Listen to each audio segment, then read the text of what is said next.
Oke, assalamualaikum warahmatullahi wabarakatuh. Selamat datang kembali di channel Dul Jalil Ken.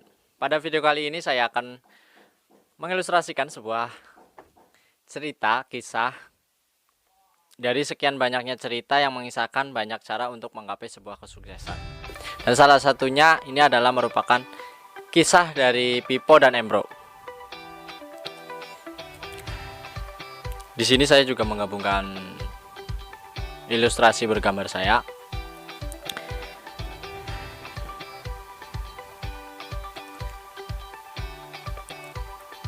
Pipo dan Embro merupakan salah satu dari sekian banyaknya cerita yang mengisahkan bagaimana cara untuk menggapai sebuah kesuksesan.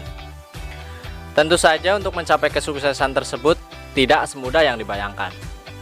Akan ada banyak rintangan yang akan dihadapi guna mencapai kesuksesan tersebut.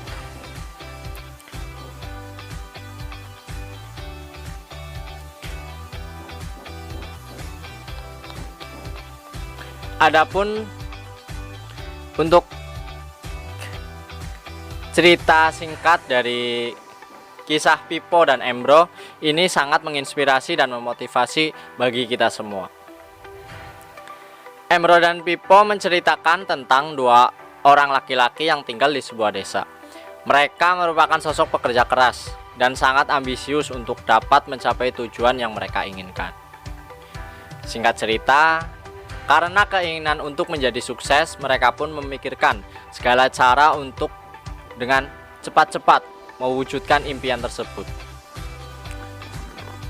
Pada suatu hari, ada seorang yang membuka kesempatan memperkerjakan mereka untuk membawa air dari bukit yang terletak di sebelah desa ke tempat penampungan air atau sumur yang ada di desa. Desa sebelah bukitnya dan sumur di desa Pipo dan Embro itu.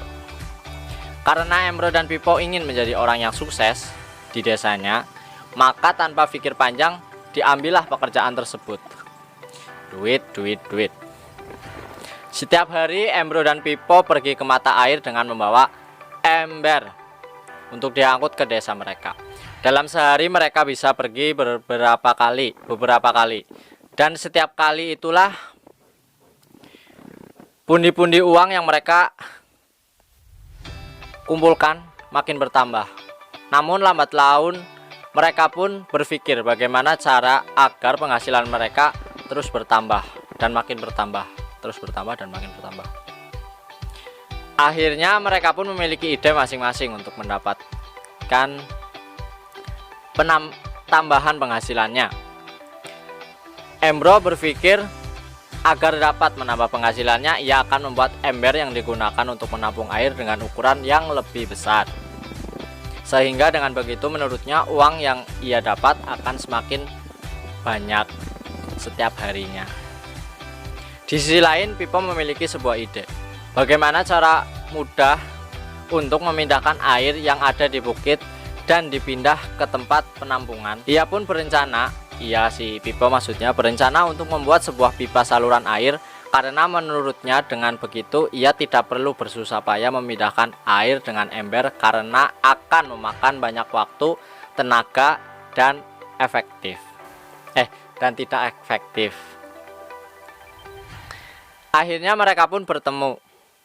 Pipo mengungkapkan ide yang ia memiliki kepada si Embro, berharap agar Embro menyetujuinya dan ikut membantu mewujudkan idenya tersebut. Namun tidak disangka Embro menolak ajakan Pipo. Justru dia menertawakan ide si Pipo. Tentu saja karena si Embro sendiri sudah memiliki ide untuk menambah pendapatannya. Walau demikian, Pipo pun tetap melanjutkan rencananya untuk membuat pipa saluran air tersebut. Begitu pula dengan Embro yang terus memindahkan air dengan ember yang lebih besar. Waktu pun berlalu, Embro pun masih tetap bolak-balik untuk memindahkan air dan hasilnya Embro memang lebih cepat untuk mendapatkan sesuatu yang dia inginkan, sesuai dengan apa yang ia rencanakan dan dicita-citakan.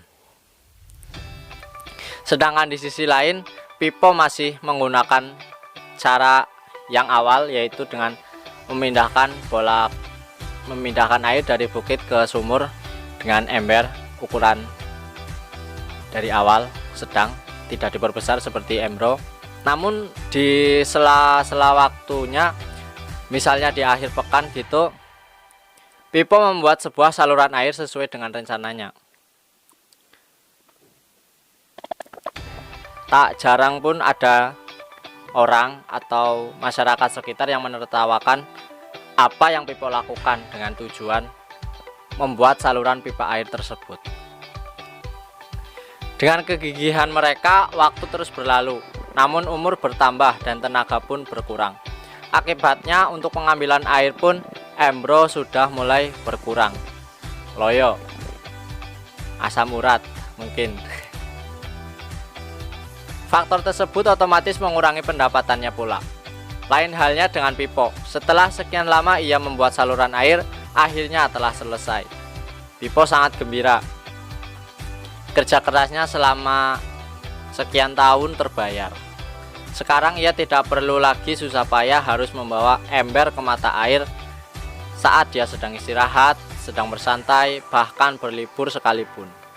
Air-air tersebut akan terus mengalir ke desanya, dan itu juga berarti rezeki akan juga terus mengalir ke pundi-pundinya.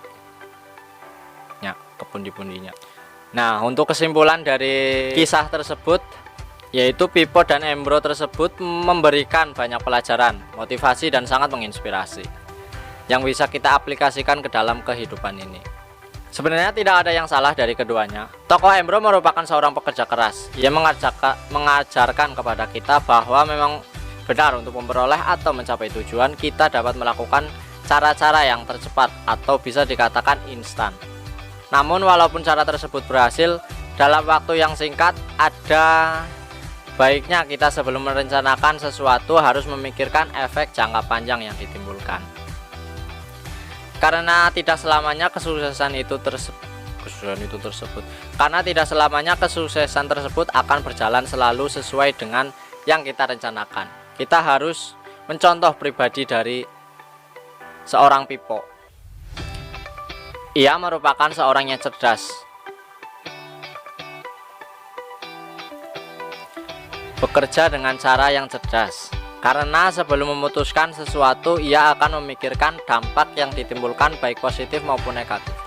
Pipo menunjukkan ada jalan dan peluang yang selalu bisa kita raih, asalkan kita mau pengorbanan, tidak akan pernah mengkhianati hasil.